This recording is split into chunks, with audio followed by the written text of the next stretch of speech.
coming into this series stronger than last year. We've done a lot of testing over the winter, a lot of new improvements in the car. Besieged with trouble and bad luck from the outset of round one, Archer managed to turn a difficult start into a surprise finish. And at one time we were hoping just to start the race, and to come away with a win was just real special. With Cooper's clutch problem, Archer stole the win, but The Rock will provide yet another tough challenge. We're going to be strong right away, but with Chevrolet's involvement, I expect them to be right there. Of course, you got guys like Bill Cooper and Pete Halsner, they know their way around this place. I think, racing with these guys for the whole year, you're going to have to go a whole year without making a mistake. You got to finish the races, and all that prize money at the end, that bonus, everybody's shooting for that, including me.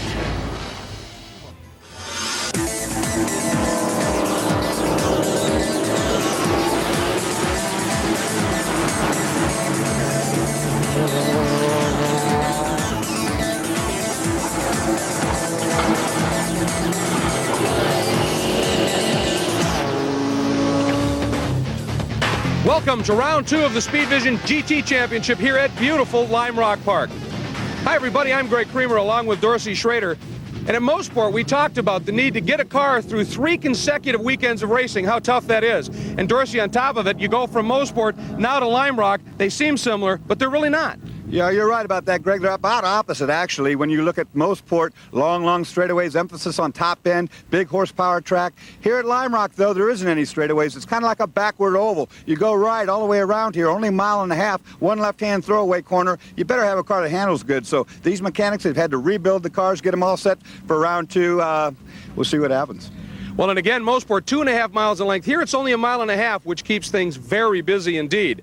Now, this series continues to develop, and some newcomers have shown up here at Lime Rock, and as it turns out, they are fast. Joining us in the pits this weekend is John Bizignano and Calvin Fish, and Calvin is standing by with one of those newcomers who maybe has a little home track advantage. Cal? Since 1991, Rick DiOrio has waited for the time and opportunity to show his stuff here at his home track, Lime Rock Park. And in 1991, he led briefly before dropping to 6th, and since that time, a myriad of problems have really thwarted his challenges. But here this weekend, Rick has really come together for you, starting from the pole position. Yeah, I wanted to thank the Danielson Ford crew for helping us get here. Andy's stuck with us, the Danielson Ford team stuck with us since '91. So let's hope we can keep it out in front, and I'm going to drive as fast as I can a whole 45 laps. Well, this gentleman is the lead instructor for the Skip Barber organization with thousands of miles around this racetrack. But another surprising qualifying was on the front row also, and having that story is John Bizignano. Well, thank you, Calvin Fish. Peter Kitchak and his team had a miserable race up in Mosport just 7 days ago. They've constantly worked on this car to get it ready for Lime Rock. All kinds of handling and motor problems up in Canada. But Peter, this front row qualifying, how sweet it is to put this car on the front row for your hard-working team. Yeah, the guys have done just a great job this week. We were off the pace a little bit at Mosport. We had some problems. They've worked round the clock. They got the speed that we need. We had to put a new motor in again last night, and we're ready to go and excited to be here. Well, the only thing sweeter than this front row qualifying would be a win. Thanks, Biz and Dorsey. It's time for our Toyota track map, and this track, 1.5 miles in length, one big passing zone. Busiest racing track in North America, 1.5 miles. They lap in under a minute. Now, turn 1, 2, 3, very tight, not a lot of room for passing. That's the key of the game right here, getting by people cleanly. Uphill turn is called turn 4. West bend, long turn, turn 5, then the diving turn. One of the scariest turns of all racing. Long, bumpy front straightaway. Best passing opportunity probably goes into going into turn 1. It is going to be an awesome race. Traffic, this is a big field just about to roll off. And of course, in this race, in the Speedvision GT Championship, we have the Speedvision Legends of Motorsport car. And our legend this week is Derek Bell. He's going to be providing commentary throughout the race. Let's go down to Derek. Derek? So this is the second round of the Speedvision World Challenge, this week from Lime Rock. And unfortunately, we're starting from the very back of the grid. Not the ideal place. In fact, I felt I should go the other way around the track, but they do tell me there's a better class of people back here. Unfortunately, Mosport, we had no problems whatsoever, apart from a very, very hard brake pedal. And here we've had brake problems, clutch problems, and diff problems without I even did more than a lap or so. So we do have a few problems. But I hope it's all right now. The guys have been working very hard to get the car ready. We'll hear more from Derek as the race unfolds. We'll be right back with the start. Don't go anywhere. Welcome back to Lime Rock. The pace lap is underway. Let's take a look at our BMW starting grid. On the pole, a surprise, or is it? Rick DiOrio, local instructor here from Acton, Mass, has pole with Peter Kitchak in the Porsche alongside. Row 2, Bobby Archer, your point leader in the Viper, and Bill Cooper, who led much of that race at Mosport, in the Vet. Row number 3 is George Biscup, bit of a revelation this season in the Porsche, and Pete Halsmer, one of the best in his Acura. Row 4, Dave Shart in that Toyota Super Turbo, and Peter Tonelli in the Toyota Super Turbo. Row 5 is Reese Cox and John Heinrichs. Row 6, Scotty White and Gary Smith. And Dorsey, as we take a look at the rest of the field, and it is a good one. Rick DiOrio, you know, he knows this track incredibly well. Yeah, he's an instructor for Skip Barber. Skip Barber owns this racetrack, and you get millions and millions of miles around this, and there's no substitute for lots of miles on a racetrack. Especially a track like this, which, while it would appear easy when you look at it, is anything but fairly technical little track. Let's take a look now at our onboards, and we've got a bunch of them for you. This is on board with Peter Kitchak, your second qualifier. There's DiOrio up front. We're also going to be on board with Bobby Archer in that very fast Viper. And it's going to be interesting, this next on board, Bill Cooper had problems at Mosport. They've struggled a little bit here. We'll see how he holds on. Then we're going to be on board in the Acura with Pete Halsmer. And, of course, he is qualified back in the 6th spot. Then we are going to be on board as well, the Toyota Supra with Dave Shart. And this car continues to develop. A brand new program is Scotty White, the Corvette C5. And, of course, our legend, Derek Bell. 1 hour of racing here from Lime Rock Park, this beautiful racetrack in the middle of Connecticut, one of the most picturesque circuits. Only 1.5 miles round, but a beautiful little circuit. I only raced here really in the Löwenbräu Porsche and the Momo Nissan I raced here. A great little circuit, very demanding physically on the driver, and pretty dangerous too. Dangerous, and certainly, Doris, not a place you want to be starting on the last row with a quick car. Well, it's an undeveloped car and he's got problems, so maybe the last row is not a bad place as he brings up the opposite end of the pole. We got camera cars all through the field, most of them right in the front, but Derek's got the best view of the action from right where he sits. No, it should be intense. Boy, DiOrio bringing him up very slowly here, but that's a big torquey V8 and he wants to be able to jump on it. Yeah, and well, there's the green. Look who jumped first. It was Archer who had made the first move. I saw the front of the Viper hood come up. Big horsepower there too. Not quite enough though, as remarkably Kitchak hangs on in that Porsche. Had to have that turbo spool up, made it work. He's second, then Archer, then Cooper in the Vet. So that's the way they cycle through that first turn. DiOrio should be fun to watch. I mean, that's a heavy car. Good, certainly, on one lap where you can just stand on it, but it carries weight, which means tires, brakes, all little suspect. Absolutely right. You look on board right now, Bobby Archer taking a look at Kitchak, the back end of that. See all the bumpiness on no-name straightaway there. Really bumpy, and these high horsepower cars actually spin the tires over those bumps until they get to the brake shoe. Rest of the field cycling through on the climbing turn. There's DiOrio. Boy, he's wasting no time. He is opening up as quick a lead and as big a lead as he can. Maybe he's thinking ahead to having to conserve a little bit. Well, as an instructor here at the racetrack, he is used to the racetrack. He can do a real hard out lap like that. You were right by calling it earlier. The Mustang brakes, the Mustang tires, they play against it the harder he runs early in the race. And there is Kitchak, chased by the Viper of Archer, the Corvette of Cooper, your top 4. And right behind them is Biscup on board again with Bobby Archer as we come out of Big Bend and head into the left-hander, which really is a throwaway corner in a sense, isn't it? You're trying to set up to get onto no-name strong. Yeah, the much more important corner is this right-hander, to carry big speed through that and onto this straightaway. Of course, it multiplies as you go down toward the braking zone. And we have a car off, a spinner already, and that's just in the left-hander. Yeah, that happened very early. That's number 48, Mike Giglio, in the Alf Racing Mustang Cobra, just got away from him. Yeah, that was the left-hander. He was off to the outside of that, so early attrition there. He's back on the racetrack, though. And DiOrio opened it up a little bit, but I think you're absolutely right, Doris. He hasn't taken long for Kitchak to get back, and maybe DiOrio's knowledge of the track paid off in that first lap on the cooler tires, but Kitchak's coming. Well, the Porsche, of course, is well a balanced car because it has a motor over the rear tires. Rear tires are bigger than the front, so that car probably has some understeer until it gets some front steer. Look at all the shaking under braking as we ride along the Toyota. Actually, it was Bill Cooper in the Vet that I was wondering, too. He, as they got to the bottom of the diving turn, went way to the inside, and he really wasn't taking a run on anybody. Interesting line. Meanwhile, Kitchak has caught DiOrio and is applying a lot of pressure.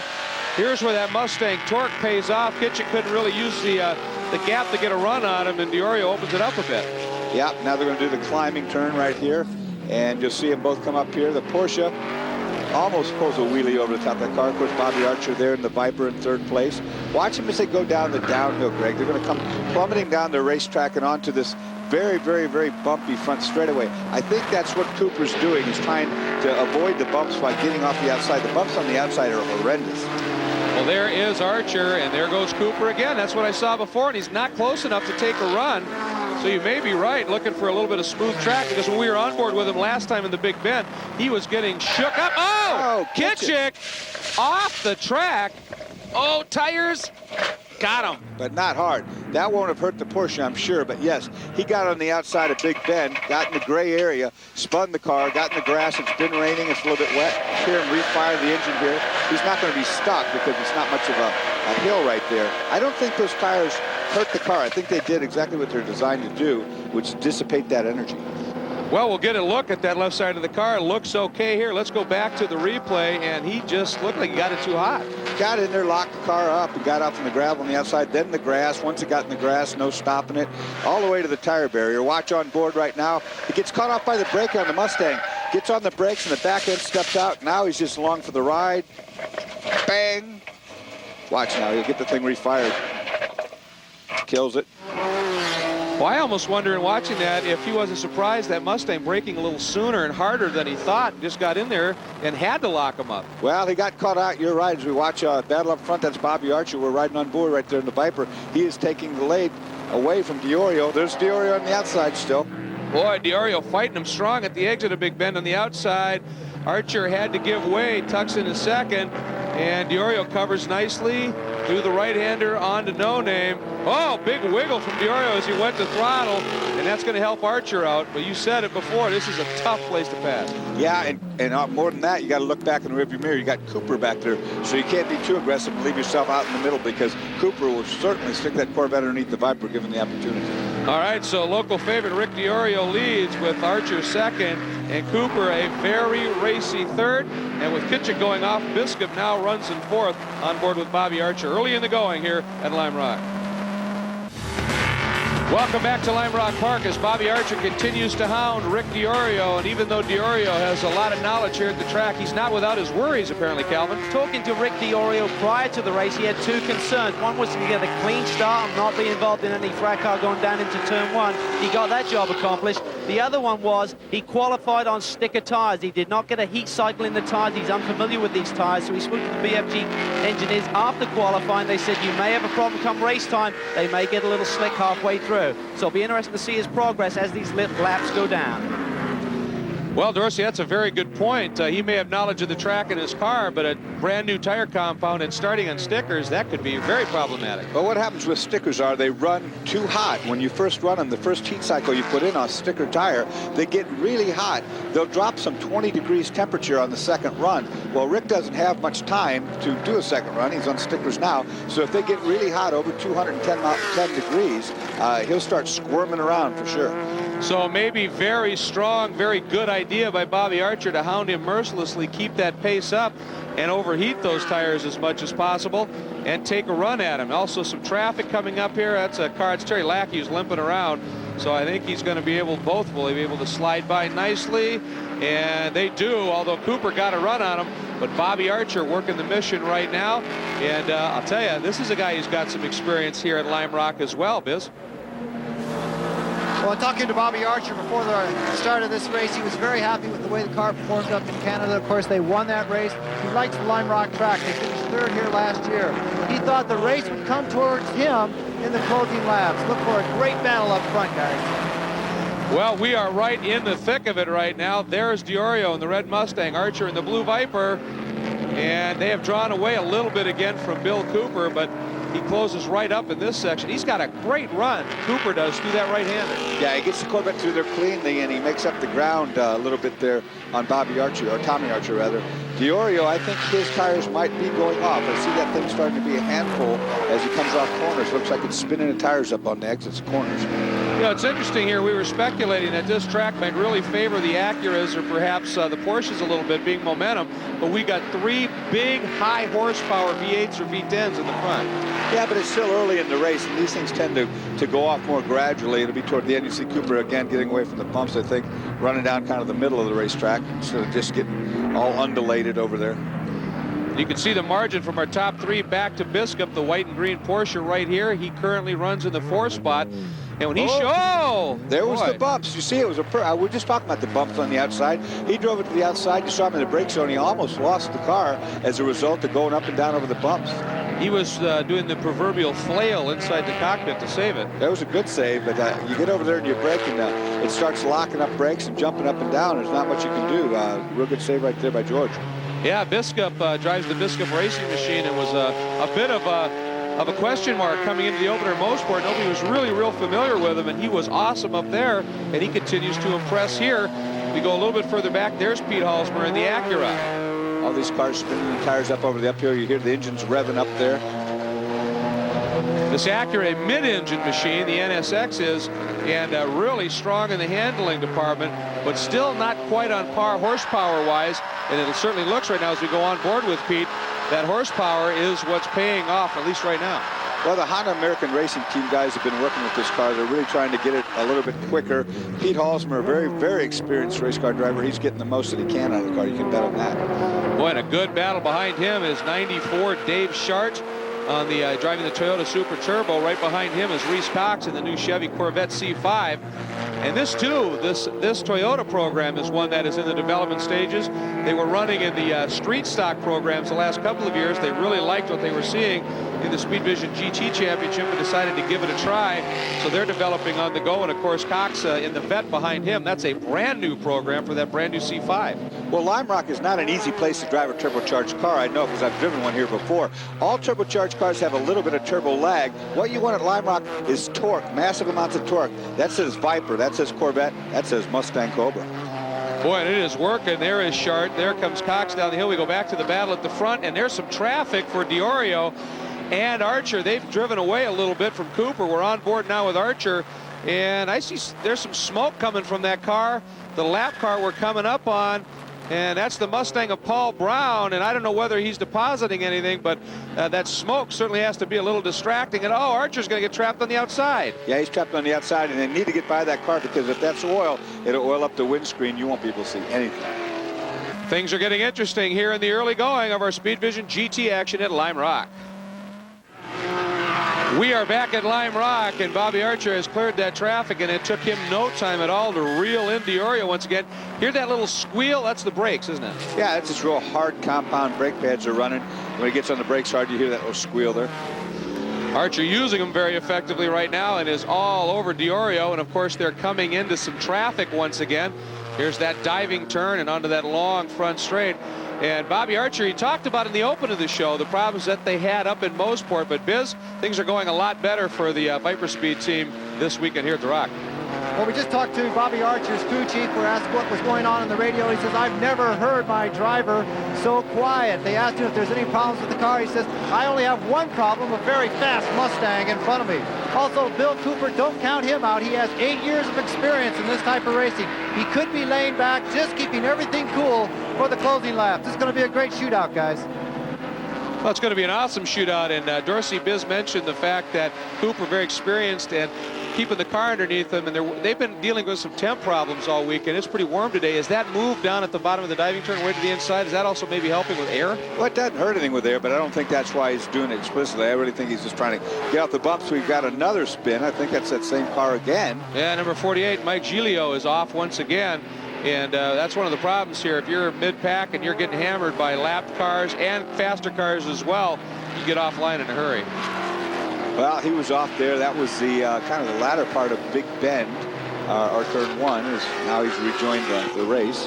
He rejoined right in front of Derek Bell and also one of the Zippo cars. And let's take a look at what happened to him, Doris. And he just, he hooked to the outside. Yeah, actually, and it wasn't turn one either. It was actually left-hander. They got off on the outside, hooked across the racetrack, and is now in the ditch over there. Well, there he is back on track and seemingly okay. Just has to keep his head in the game here. Maybe just calm down, smooth out a little bit, and get back into it. And there we go. We're going to take a look at some action elsewhere in the pack. That's John Heinrichsey, and right in front of him is Kitchak. And Heinrichsey, that car is still pretty much a street stock car from Phoenix Motors and Joe Aquilani's team. And they're looking at actually building a car for this championship. They're just trying to get some points on board with Peter Kitchak in the Quad and Toad Hall Porsche. And except for that problem, he is awfully quick. Yeah, I had a lot of speed on up No Name Straight right there when he passed that car. I mean, that was staggering amount of speed.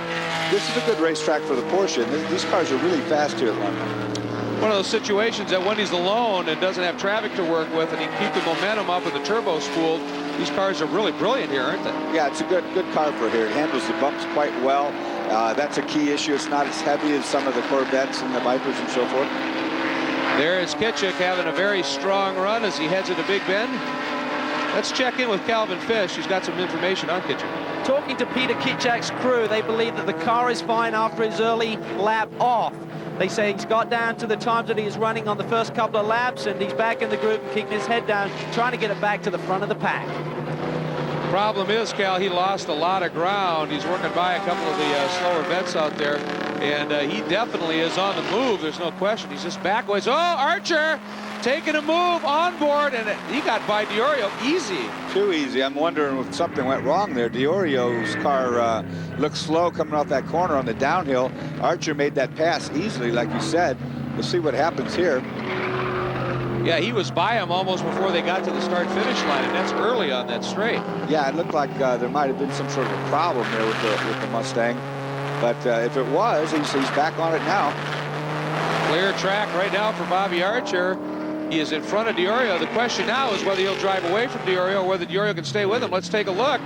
Oh, it's just a perfect downhill run. Like I say, timed it perfect, carried a lot of speed on the downhill, topped out as soon as he got on the flat, and just carried it right down the brake zone. Well, maybe we're seeing a little bit of what we talked about earlier with those tires of Diorio just giving up a little bit here, and on that diving turn, grip is everything. Boy, you out there, the Mustang really hopping around on the bumps. Looked pretty ugly as it came through there. I saw the front wheel had a lot of understeer in it, and then it hit the bumps and loosened it up. Bobby Archer coming up. There's Paul Brown again. That Mustang still smoking a little bit, and it's obviously costing him in pace. Usually Paul Brown right on the pace, but both of them get through clean. And there's Archer, there's Diorio. We were talking a little bit about track position here and how Bobby Archer was wanting to get to the front. Derek Bell's been deep in the pack the whole time. And Derek, this track position, you have to be scrapping for huge. I've now got Kermit in front of me and a few tail markers. Kermit in the new car. Gonna try and go around this Corvette, can I?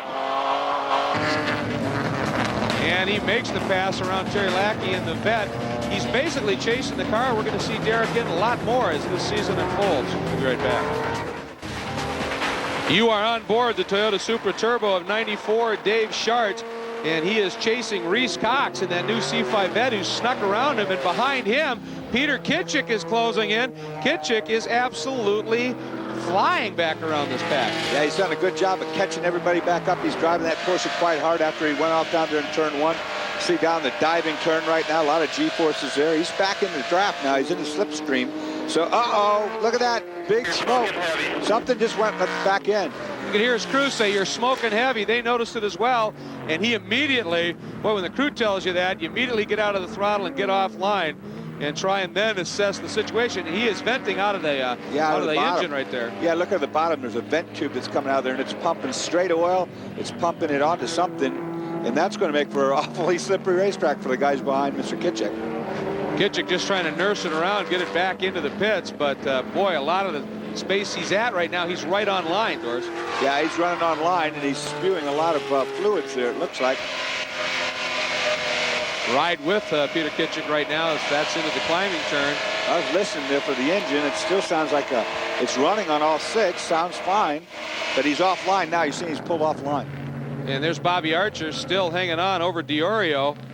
Oh, I just saw the oil flag. Do you see the oil flag at corner worker right there? That's the debris flag or oil flag. So obviously Kitchak is losing a lot of fluid, and the racetrack Look at that. Archer went wide. I think he got in the oil. He's just lost the lead. Or did he get in the oil, or was he trying to avoid the oil, and Diorio just decided to drive through it? Well, one or the other. He pulled slick down the front straight into turn 1. There you go. See, the drivers are complaining right now. Huge oil slick in the turn 1. I don't know if Bobby tried to drive around it or if he slid and went to the outside, but it left an opening. Rick Diorio took the opportunity and now leads again. Yeah, you heard Pete Halsmer informing his crew that there's a big problem into turn 1, and I think it continues all the way around the track. There's a lot of problems out there. Man, there's a ton of oil out here, guys. That's drivers telling the crew. Look at this. Look at the different lines down the downhill. Archer to the inside, ran all the way down the inside to avoid the oil. Now he's got the inside of turn 1, but there's oil down here, remember. Boy, there's that brake squeal again, so he's obviously on him pretty hard into this section.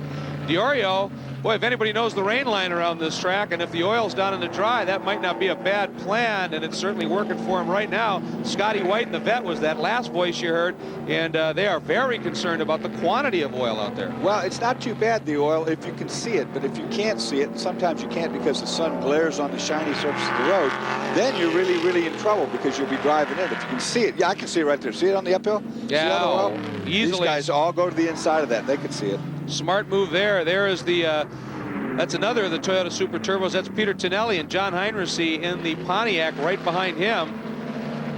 Now, the other thing that happens is people drive through the oil, they spread it across the surface, so you don't get to see it after it's spread, but you certainly can feel it. Tonelli, boy, he goes way out wide, and Heinrichsey takes a look, and not enough there, and Tonelli is going to hang on, at least on to No Name. That's a pretty strong run once again by Heinrichsey. If you remember the coverage of Mosport, if you saw it, he was unbelievable in the opening laps until he had an off. Right in the oil. They just went right through the oil that time. So, yeah. Look at this. Oh, Archer, the back stepped out as he went to throttle there, Doris. He wants back around Diorio now bad. Yeah, but now they got a really slippery racing surface. You're seeing all these cars now trying to make some funny lines to stay out of the oil. When you got to pass somebody, you got to go somewhere to pass, and usually that means you're going to go right into the oil. It's pretty bad up here on the uphill turn. We'll see it. See if you can see it through the windshield here. Not quite. No, they both get through. But you can see there's that line right there. Oh, and Archer maybe got a tire in it and skipped sideways a little bit. Yeah, and that's the uphill. You can also get real launched there going out the outside like that. Drop his left wheels in the dirt. Here's the diving turn. Well, he sure didn't lose any ground with that little drop of the tires here as he is back and covering Diorio big, and oh, he got a run. Good run, tracks it out real well, gets the big pop down the straightaway. No problem normally, but remember the brakes and braking zone is pretty slippery down there with the oil. He's trying to wedge it inside here. Right in front of them is George Biskup in the Porsche. And boy, they're getting caught up in this. Here comes Diorio getting around that car. You can hear the BF Goodrich tires screaming away. They're squealing tires are happy tires, so they're happy today. I think that Porsche they just walked by or worked by was Danny Marshall in the 08 car. Looks exactly like Biskup's car, which may have surprised them a little bit. They may have thought he was a little quicker, thinking it was Biskup, but they finally sneaked through clean. And now they're closing in on one of the Zippo Mustangs. That's another of the street stock class that they're just trying to get some points while they get their cars completed. The Speedvision GT Championship is really generating some interest among manufacturers, and a lot of people are in there just basically killing time till they can get their cars built and try and get some points. Yeah, these cars are heavily modified cars. It's not an overnight process to make a race car out of a street car. So a lot of these teams are undergoing that process right now, building up the real race car, running a modified street car, less modified than the race car will be. Oh, do you see the wiggle right there with Archer? Archer got into the oil, had a big slide right in the middle of that corner. Did a good job of saving, and of course he's an ice racer, so he's used to that. And I think he was thinking of using that Zippo Mustang as a pick. He was trying to take a run, but just didn't quite get it done. We go a little bit further in the pack, and here is that battle. There is Reese Cox, number 98 in the vet, and then Shart, and then here's Kitchak. A lot of smoke, but I mean, he's still out there. Well, I can't believe he's still out there. You're right, Greg. That thing, I thought it blew a motor or something.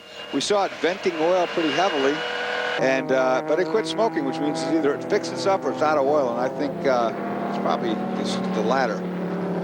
That means that his days are probably numbered. If it's out of oil, it might run for a little bit, but wonders how long. But boy, he's certainly not losing much ground. Here we are back on board with Archer at the exit of the diving turn. This time he gets that move made a lot sooner. Oh yeah, he had that one really good. Good clean. There's a lap car. He's pinching the lap car. So he's going to rub DiOrio off on the lap car if he has to. Boy, you can tell, though, DiOrio's car seems very strong on the brakes.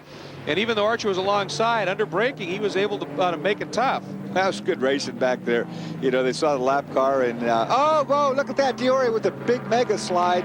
Good car control. Of course, if he spun that car, he'd lose his job with Skip Barber by morning. So he caught that one, though. I am absolutely stunned he saved that. And it cost him a lot of time, obviously. There we are again watching that battle with Cox, Shart, and Kitchak. And it's amazing that Kitchak is still out there. And I don't see him venting anything at this point in the way that car was running. He did not stop at the pits. Yeah, and I'm surprised at that because we saw it losing a lot of oil, and we saw the oil on the racetrack, and the pit guys called him on the radio. We heard that.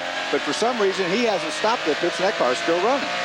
And running competitively at that. He is really glued to the back of Shart's bumper. And Calvin, it's very surprising that Kitchak has not stopped in the pits. What's up? Just like a football coach arguing the official's decision, David Moore went to work with Peter Kitchak. You really felt that the meatball flag, the mechanical flag was unnecessary. You spoke to Mick Trite, and he refers to the decision. Yeah, it didn't look very bad, and it cleared itself up. And, you know, if you could, you're out. I think we got a break. It's a little sorry for us about last weekend, putting it on a roof. So hopefully this week, got a lot to catch up. He spun early. We need a yellow, man. Okay, they need a yellow, as you suggested, guys. Well, Dorsey, they dodged a bullet. Indeed, if they had been black flag, that would have been it. I don't think they have dodged a bullet, though. I'm seeing whiffs of smoke still coming out the back of the push. I saw it in the straightaway, and I just saw it again just right there in the corner. So whatever it was or whatever it is, I think he still has a problem that's not going to fix itself. Race cars don't fix themselves. Well, he was able to get by Shart, though, so whatever the problem is, it doesn't seem to be affecting his speed all that much. He is now past Shart and trying to do something with Reese Cox as they climb up that turn. And he's taking a look at him. Cox, oh, I thought he was going to close the door, but Cox let him through. Lets him through cleanly with no problem. I find all that pretty surprising. You know, that Porsche is still running really, really well. I don't know what's wrong with it, but I am leery of that thing finishing the race with all that oil that it left. Well, we'll keep a close eye on that, obviously. Here's Cox, and there is Shart. That is a great battle a little bit further back as well. Now that, well, look at that. Kitchak cleared him, and he is drawn away.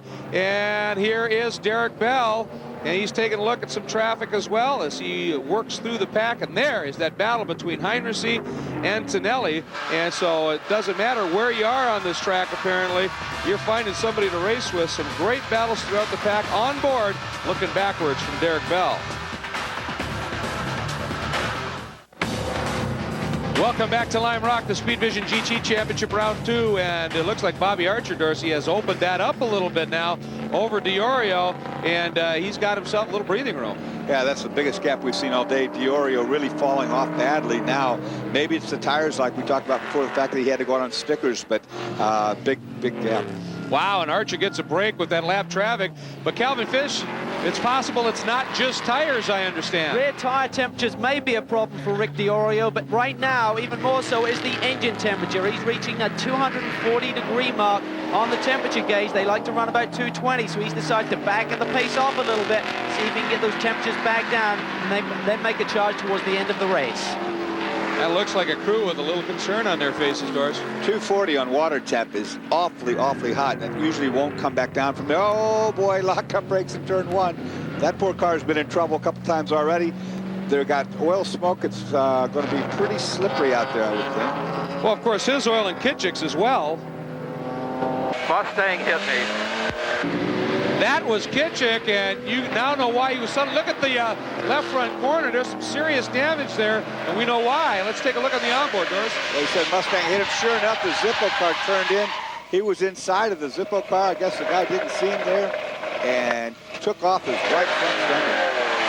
Boy, just shut the door firmly, and Kitchak able to recover pretty quickly. But all that work he did to get up by a couple of... Oh, Tonelli has spun now on the exit of the diving turn. That's a dangerous place to leave your race car sitting broadside, I'll tell you.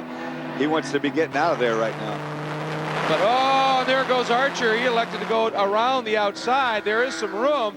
There's DiOrio. And, oh, Cooper gets caught up behind a couple of cars in there. Tonelli gets it going, lights him up. and is back and underway. But boy, if you're going to spin there, you want to end up scrubbing speed and stopping on track, then go off the outside. Well, he didn't hit anything. That's the good news. I think there's our oiler. That's why the racetrack's so slippery, that smoky car right there. But to get sideways, and look, the Oriole's in trouble. You see the smoke?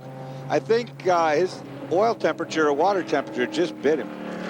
Wow, and a smart move. He pulled well off the track, as far out of harm's way in terms of an impact zone. He knows apparently that is a terminal failure, and he just wants to get it parked. Well, now he's moving again.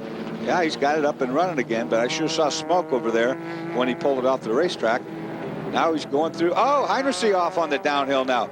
Must be oil on the racetrack, Greg, because that's he doesn't make that kind of mistake often. Not very often, and he did a brilliant save. Lap car Marshall. There's the BMW of our Legends driver, Derek Bell. And here comes Archer. And now he's got a pretty comfortable lead in hand. Let's watch what happened here to Heinrichsey. He just ran up behind that Porsche. I think it surprised him. Boy, he went to the outside of the Porsche to pass and ran completely out of the room. Look at the corner worker stepping back. He said, uh-oh, that's a lot of car coming at me. Good save as he got it back on the racetrack, but I think you might be right. He might have been caught out by how slow that Porsche was running. It's a nice move by Danny Marshall once he realized where Heinrichsey was to move over and give him room to get back on. And Heinrichsey did the right thing by keeping his foot in it. And that car continues. John Heinrichsey, one very experienced driver. When they get their program put together and they have a car up to GT specs, he's going to be spectacular. Well, he'll be a contender for sure. This car's nowhere near a GT spec car, but he gets the most out of it. Very experienced in this car. He's done many, many endurance championships with that same car. Right behind him is Derek Bell in the Speedvision Legends of Motorsports car, coming right at you as he heads down that long diving turn. Back on board with Derek, taking a look at that battle going on behind him, and here's what it looks like from the back going into Big Bend. We'll be back at Lime Rock. Welcome back to Lime Rock. You're looking at the number 47 Zippo Ford Mustang of Gary Smith, and he's moving over, pointing by Derek Bell, but he lost some momentum big, and here's why. Downhill corner, gets into slipperiness again. Big spin, snaps it around. He's done a 360, has not hit anything, so he'll continue on. That's Here's the old Derek Rockford Bell. save. Oh, Derek's locked his brakes up. Look, he's going off.